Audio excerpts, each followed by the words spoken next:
Hello, good morning, good afternoon, good evening to everyone, especially those at the other side of the world. There is no time and space between us. There is only this present moment, and we are one. We continue with the reading from the Diary of Saint Faustina Kowalska. We are on diary entry number 902. It was January 29, 1937. I overslept today. A little longer and I would have been too late for Holy Communion because the chapel is a good distance from our section. When I went outdoors, the snow was knee-deep. But before it occurred to me that the doctor would not have allowed me to go out in such snow, I had already come to the Lord in the chapel. I received Holy Communion and was back in no time. I heard these words in my soul. My daughter, rest close to my heart. Known to me are your efforts. My soul is more joyful when I am close to the heart of my God. Enero 29, 1937. Napahaba ang aking tulog ngayon. Konti na lang at mahuhuli na ako sa banal na komunyon sapagkat medyo may kalayuan ang kapilya mula sa kung saan ako naroon. Sa aking paglabas hanggang tuhod ang niebe. Subalit bago mangyari na hindi ako mapapayagan ng doktor na lumabas sa ganoong kalagayan ng panahon, naroon ako sa kapilya kasama ang Panginoon. Natanggap ko ang banal na komunyon at nakabalik na agad sa aking silid. Narinig ko ang mga salitang ito sa aking kaluluwa. Aking anak, humimlay ka sa aking dibdib. Hindi lang lingid sa aking kaalaman ang iyong mga pagsisikap. Ang aking kaluluwa ay mas nagagalak kapag ako ay malapit sa puso ng aking Diyos. Ayan, si Faustina tumakas, no? So, nakipag-unahan siya sa doktor to receive the Holy Communion because she knew that the doctor would not allow her to receive the communion or to go out because of the heavy snow. Sa atin, wala man tayong snow, so baha, no? Yun yung ating challenge kung tayo ay sisimba. Faustina, in all her desire to receive the communion because she would not afford missing it every day kasi yun yung nagbibigay sa kanya ng lakas. And and human beings would not understand it maliban na lamang kung may parehong lakas ng pananalig at pananampalataya sa Diyos. So kahit ganun katindi ang panahon, labas pa rin siya at tatanggapin ang banal na komunyon. Malamig na panahon yan. If you are having lung disease, talagang malaking challenge, no? Di ba? Lalo tayong uubuhin yan kung tayo may ubot sipon, no? Yung simpleng ubot sipon lang, lumabas ka ng ganong kalamig. Ang hirap na yon, no? Pero kay Faustina, siya ay may lung disease, tuberculosis. Talagang ang hirap. No? Pero, hindi niya yun alintana. She would not mind. She would not be deterred by such condition. Kakayanin at pipilitin niya. Kaya ayun, bago siya sabihan ng doktor, no? Alam na niya eh. Sabihin ng doktor, hindi ka pwedeng lumabas. So, she tried her best to go out. tiniis niya yung lamig. Of course, we would understand if we would not be able to go to church, sumimba for the day. Example, ito sa Sunday or it is a Sunday. Halimbawa, no? Bumagyo, malakas ang ulan, malakas ang hangin, baha sa kalsada. Sisimba ba tayo? Malamang hindi. No? Kita ko na yan. Kapag ganun ang panahon, konti lang talaga po ang sumisimba. No? Kung puno ang simbahan pag mainit or maganda ang panahon, pag masama ang panahon, maluwag din ang simbahan. Sapagkat understandable naman, no? People would not be able to go out in such condition, weather condition. Kung baha, alimbawa, no? Wala kang masasakyan. Pero ako, I always thank the Lord for always providing me the means para makasimba. Halimbawa, nitong nakaraang linggo, mula Lunes yun, no? Hanggang, I think, Thursday. 4 days tayong grabe ang ulan, ano? But I managed to go to mass. Papasalamat ako, may means. Kasi kung wala akong means, di ako makakasimba. Di naman bumaha sa lugar namin, kaya hindi ako sumuong sa baha. Pero malakas ang ulan. May bagyo. No? Pero tuloy naman ang misa. Hindi naman pinopostpone ang misa. Kahit na ano ang kalagayan ng panahon.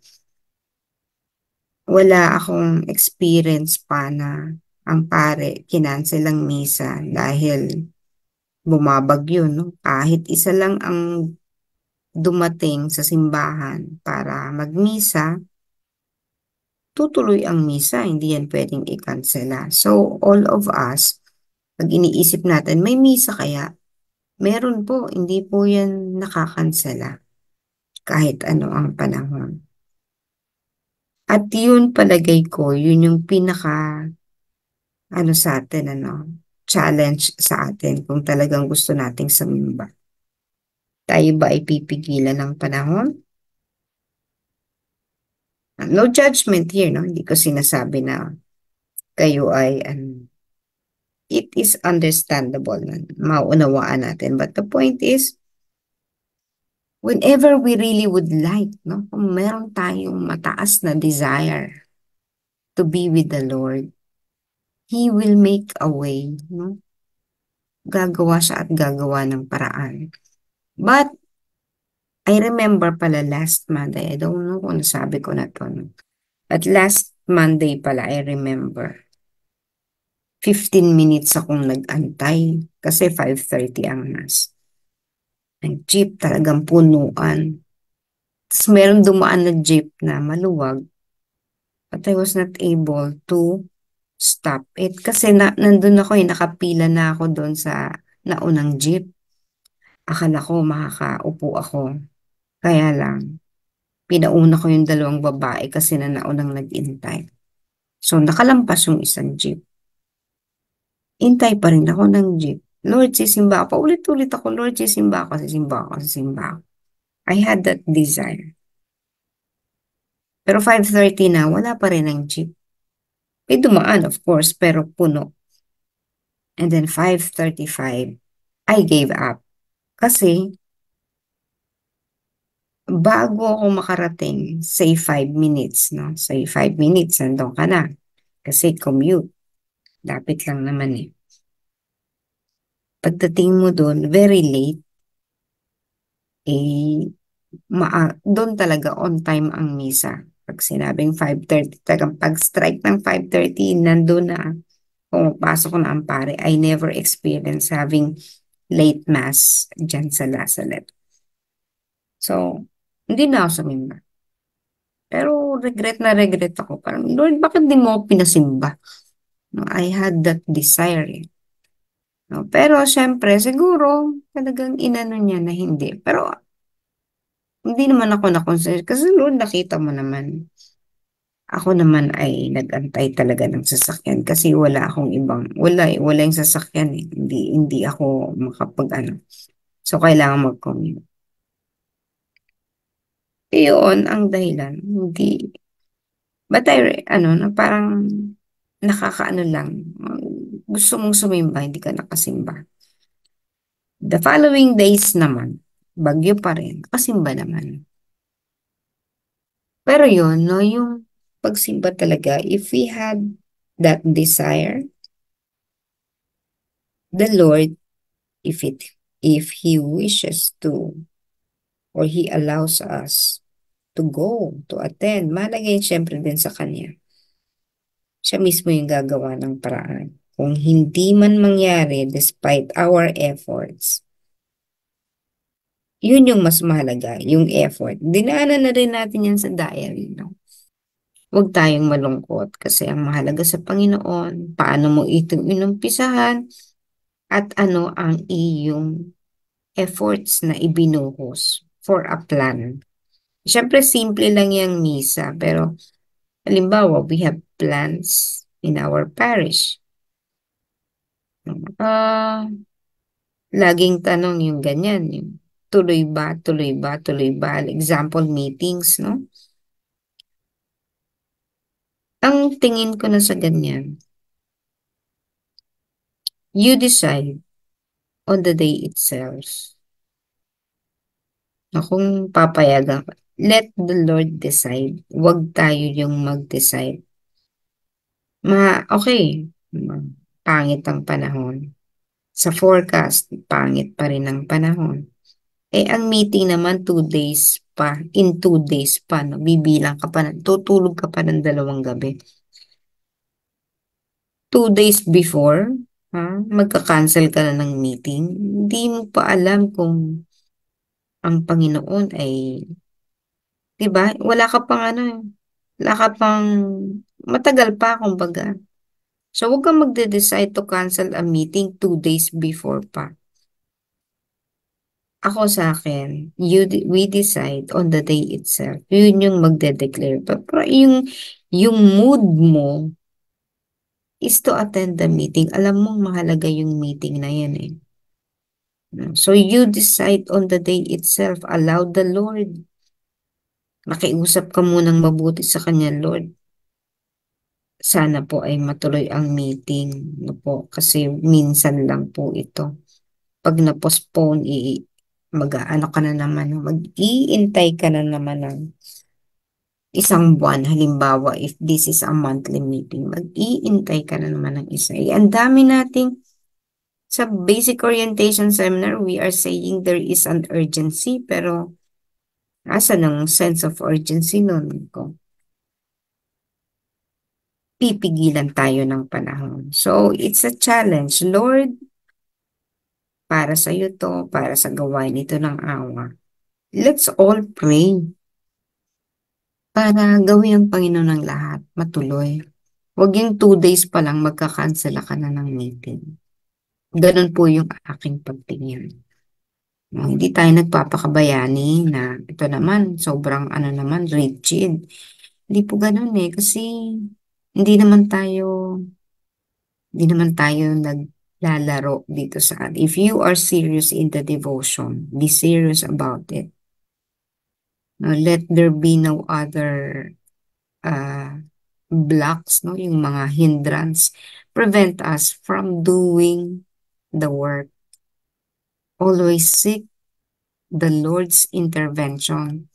Hayaan natin siya yung gumawa ng panahon, ng pagkakataon, gumawa ng paraan, gumawa ng solusyon. And on our part, ang kailangan lang natin ay magtiwala. Again, it is always a question of trust. Gaano ka ba nagtitiwala sa Panginoon? Kung masama ang pakiramdam mo, gaano ka ba nagtitiwala sa Panginoon? Allow Him. Kung hindi talaga niya gusto, katulad ni Faustina, no, may mga times na hindi talaga pinapayagan at hindi rin sinabi rin ni Lord, ang mahalaga sa akin ay ganito, no? So, si Lord mismo ang nagsabi, okay, pahinga ka, gano'n, no? Pero kinakitaan siya ng Panginoon ng desire. Pero again, hindi naman yung ating kalooban ang masusunod. Allow the Lord, no, to decide, allow the Lord to make way. Kung tingin ng Panginoon ay pwede, dapat, gagawa siya ng solusyon.